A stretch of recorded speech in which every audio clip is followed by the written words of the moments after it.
सरस्वती जी और उनकी बहू रश्मि के बीच एक दिन बहस छिड़ जाती है।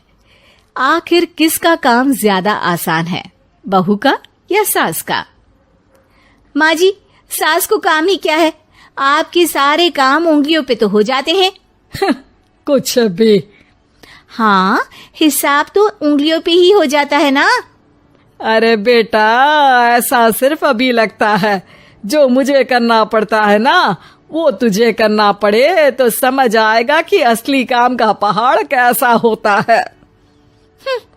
ठेले बराबर वजन भी नहीं है आपके काम में, और बात पहाड़ों के वजन की कर रही हैं आप।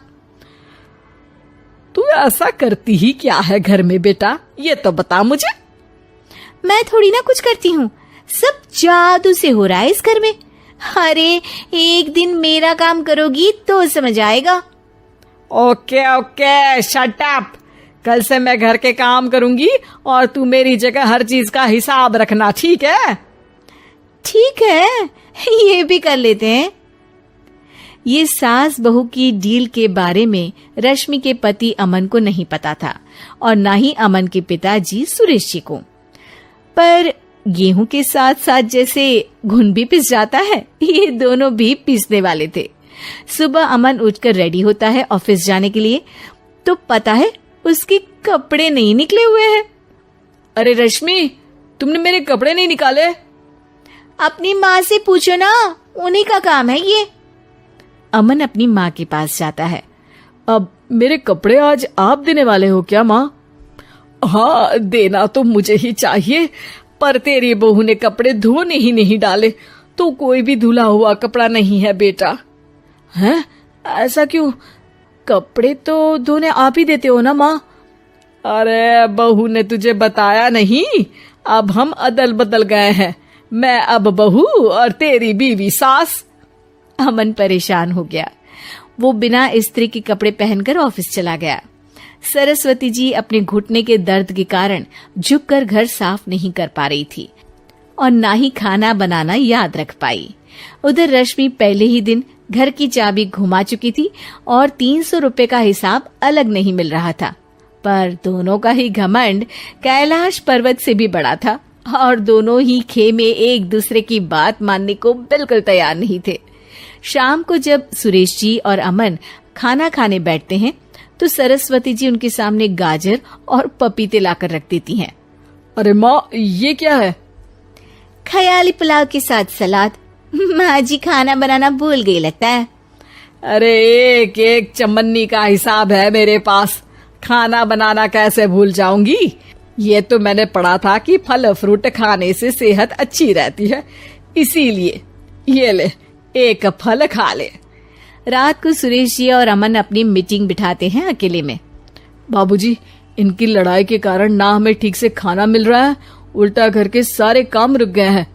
हाँ बेटा, 2 भैंसों की लड़ाई में बेचारे खेत के पौधों का भी नुकसान हो रहा है।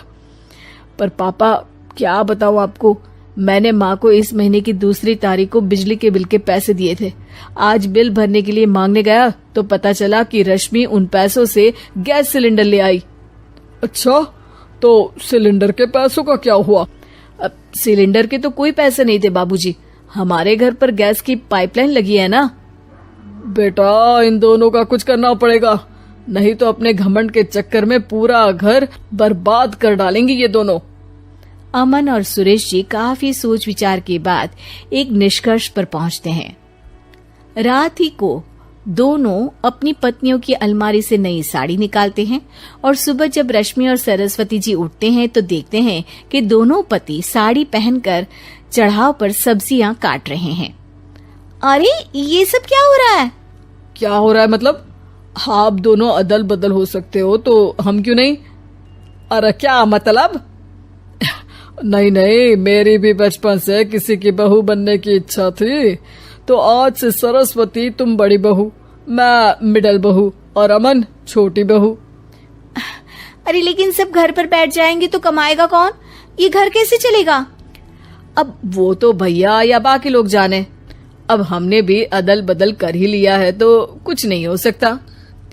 रश्मि और सरस्वती जी को समझ में आ जाता है कि उन दोनों की आपस की डील की वजह से इन दोनों को बहुत तकलीफ हो रही है और उनके ईगो ने दूसरों को कितनी यातनाएं दी है। अब असल में माँ जी आप सही थी, सास बनना बहुत मुश्किल है। अरे हाँ बेटा, और तू भी, मुझसे तो नहीं हो पाया सब घर के काम, वापस बदल ले क्या? हाँ हाँ बिल्कुल माँ जी, और अब आप दोनों भी बदल लीजिए, कोई आ गया तो आप दोनों को देखकर क्या सोचेगा।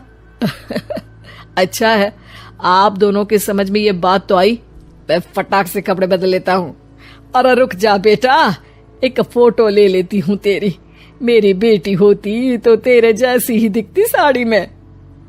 और मेरा फोटो नहीं लोगी?